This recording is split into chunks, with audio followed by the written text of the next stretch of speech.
নদীয়া জেলা পরিষদের কর্মকর্তা মাননীয় শ্রী বিধানচন্দ্র মন্ডল মহাশয়, চাঁদপুরা গ্রাম পঞ্চায়েতের পক্ষ থেকে অসংখ্য অসংখ্য ধন্যবাদ জানাই আজকের বাংলার বাড়ি অনুষ্ঠানে উপস্থিত থাকার জন্য। আমাদের মধ্যে উপস্থিত হয়েছে ইতিমধ্যে সুতরাং গ্রাম পঞ্চায়েতের ৭তম সংসদের সংসদ সদস্য পঞ্চায়েতের দলনেতা মাননীয় শ্রী কান্তি ভান্ডার মহাশয়, তাকে আমরা অসংখ্য অসংখ্য ধন্যবাদ জানাই।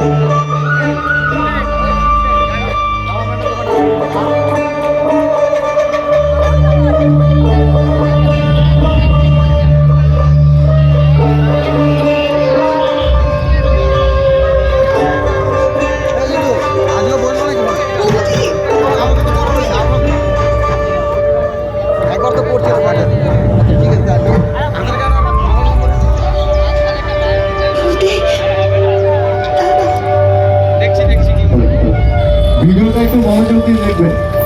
সকল উপভোক্তার কাছে বিশেষ